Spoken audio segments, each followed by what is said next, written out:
Shalom. Call Elohim Yahweh Bahashem Yahweh Shai Bahashem Rakah Kodash. The bonds of the elders and apostles of GMS who I learned the truth from via the internet, and shalom to the prophets that's out there, prophesying the rest of the believers. Shalom to the 144,000 men, of the elect, and the rest of the elect consist of the 1/3, which is the multitude that will be saved, consists of men, women, and children. The Gentiles. By Gentiles I mean Israelites that may not look like Israelites, but Israelite foreigners. In the New Testament, those that may not look like it, practicing other customs of the heathen or residing elsewhere in the world. Practicing the heathen custom language. It might even look like the heathen, but the line goes back to so-called Negro, Latino, and Native American, which are the Israelites the Bible speaks of, according to the scriptures. So it's not about skin color. I want to get this out of the way. It's not about skin black or white. Skin color is about nationality. Because the Lord picked out of all the pit, He picked Israel, the Israelites, as His chosen people. Well, now from Abraham, Isaac, and Jacob. This is in the scripture. The scripture is all about Israel, baby. It's gonna be quick. Get a few scriptures. It's gonna be titled E is a cornered, and I think I'm tired, but it's talking about not more dangerous than a cornered and wounded animal. Right now Edom is wounded. He's about to come down with great wrath because he's getting exposed. Let's first get 2 Thessalonians 2. 2 Thessalonians 2.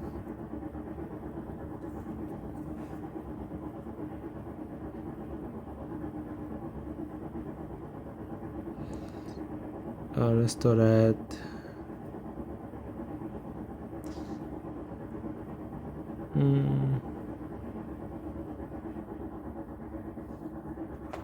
verse 4. It says, 2 Thessalonians chapter 2 verse 4. It says, who opposed and exalted himself above all that is called Yahweh, or that is worshipped, so that he as God sitteth in the temple of God, showing himself that he is God. And who's doing that right now? Esau Edom, the so-called white man. He put up his image as God. When you grew up thinking, the scriptures tell you how it looks like, but you grew up thinking he do to his propaganda, and his changing of the to his iconoclasm, changing of the ancient art, ancient pictures, cutting off nose of statues, repainting stuff, the covering stuff. When he came into power in the Renaissance, he fully put himself as God. The images as the angels, and he put himself as the people. But the scripture tells you, I know them who say they are Jew but are not, but it's the same God I'm saying. The Lord knows. So they put themselves, and they're speaking Yiddish and all that stuff, It's just showing himself that he is Yahweh. He put himself as God, his ideas, his philosophy, his pseudoscience, You remember it was happening, he says the sea, he says I went down, he proudly said God, he clearly said clearly show you who the Edomites are. And the Lord made his tongue fall upon himself, expose himself. He said God didn't do it, we did. He's proud and boastful, thinking higher of himself than he should have. What do you call that word? Hubris. But his hubris is going to be his destruction. He says, remember ye not that when I was yet with you, I told you these things. Because Yahushua told us these things that will happen, before the end.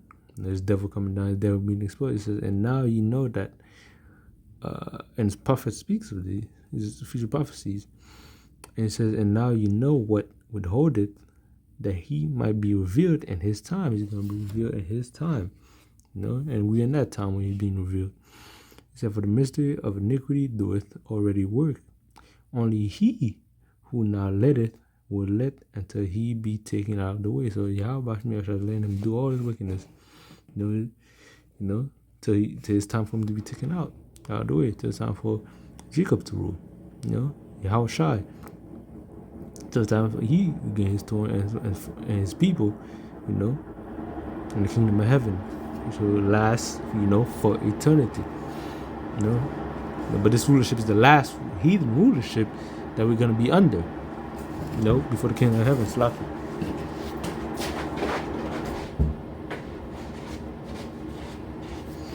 This is gonna be the last rulership that was made to serve, before Yahushua, comes back. The fourth beast. The latter part of the fourth beast being the tail. And toes. It's like your toes. But the Lord's gonna grind them toes into fucking powder, drop a millstone on them toes.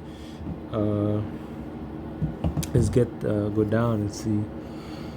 Go down verse 8. It says, "And then shall the wicked be revealed, to whom the Lord shall consume with the spirit of his mouth," which is he's revealing him now, and consume with the spirit of his mouth, through the truth going out, to the elect, the hopeful elect.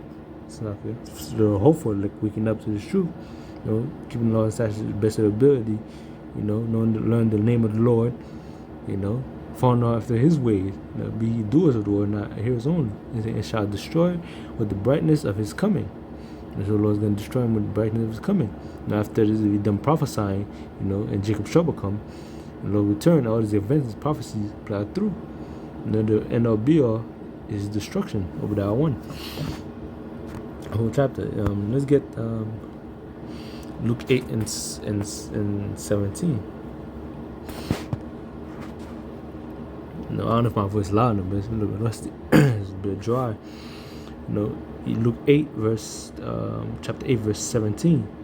It says, "For nothing is secret that shall not be made manifest, neither anything hid that shall not be known and come abroad." So everything that is hid, is being made manifest during these times. Because nothing that is hid, that shall not be known and come abroad. All things that he's done in secret is being come abroad. So yeah, hold on.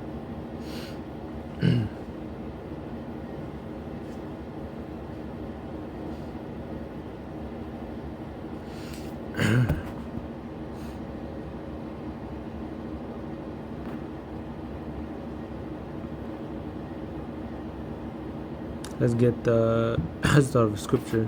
Get with that. Isaiah 47, I think.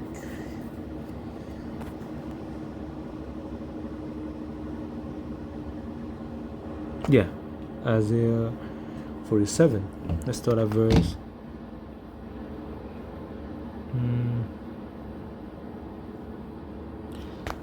Verse 6. I was wroth with my people, and I have polluted mine inheritance, and given them unto thine hands. So the Lord gave us unto the heathen's hand, Esau Edom's hand, to Deuteronomy 28:68, slavery. It tells us our punishment, our curses that will befall unto us if we didn't keep his law, statutes, and commandments.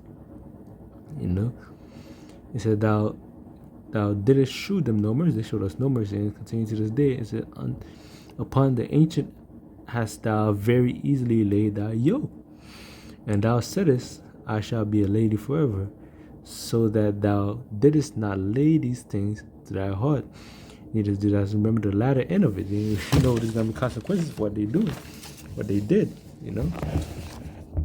They consider the latter end. It said, therefore, hear now this, thou that art given to pleasure and dwellest carelessly in his place, his kingdom, and Esau's kingdom, dwellest carelessly. You think nobody's gonna invade, nobody's gonna do nothing. It says, and sayest in thine heart, I am and none else beside me. I shall not sit as a widow, neither shall I know the loss of children. In this place, haven't known great loss in children. They've been going around bullying the world. They haven't tasted true defeat, for lack of a better term. They haven't suffered many major blows. The only blows they suffer is blows they done to themselves, and undercover works, false flag or orchestrated events, to achieve their goal. But other than that, they haven't faced any major calamities. It says, for these two things shall come to thee in a moment, in one day, there's the loss of children and widowhood. It shall come upon thee in the perfection for the multitude of thy sorceries and for the great abundance of thy enchantments. For thou hast trusted in thy wickedness, thou hast said, none seeth me. You see, you think nobody's seen them. He says, that's the scripture I want to get. It says, for thou hast trusted in thy wickedness, thou hast said, none seeth me. Thy wisdom and thy knowledge, it hath perverted thee, and thou hast said in thy heart, I am, and none else beside me. He said, well, nobody see me. But what did Yahushua say in Luke 8:17? Let's get that again. Luke 8:17. It says, for nothing is secret that shall not be made manifest, neither anything hid that shall not be known and come abroad. So all the dirt, all the secrets, the things you done in secret are being, put to the forefront. And he's always getting mad. He going about different ways to try to stop the truth, try to blind these people again through his sorceries and enchantment, to his propaganda and lies. He's sorcery and enchantment, doing witchcraft and stuff. But when he see those things are not working, the spirit of truth, people are starting to wake up. The spirit of truth is taking over. After the Lord ransacking with the spirit of truth, he's gonna come destroy him. That's simple. That's the Lord. That's the scripture, man. After he's fully revealed, the wicked, it's downtime. It says Revelations. Let's get Revelations 12:12, which is gonna cause, Revelation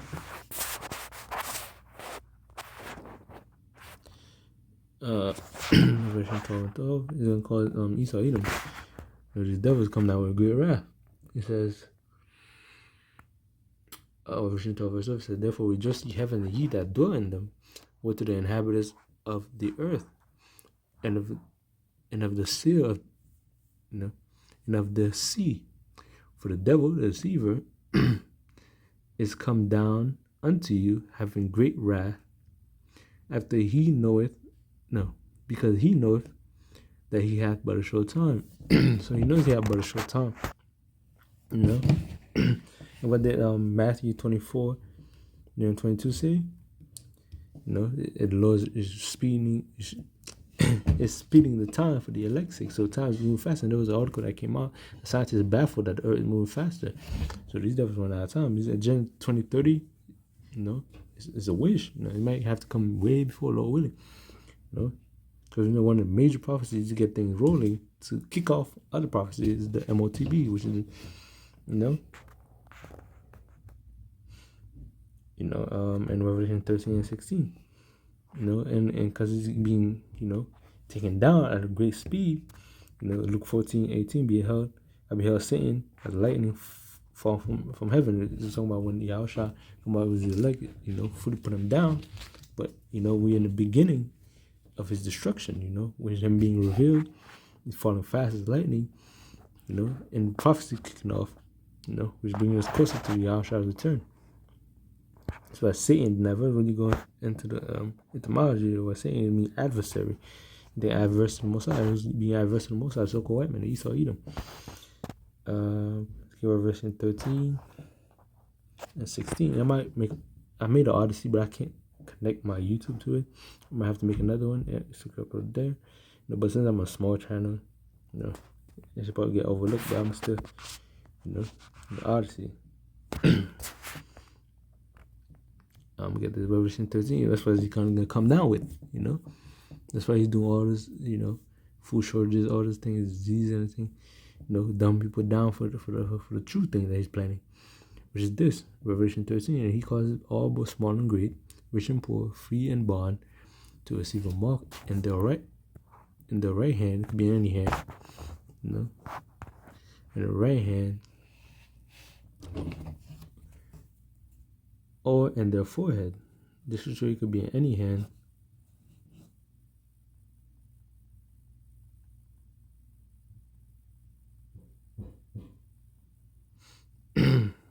You get in Revelation 14:9.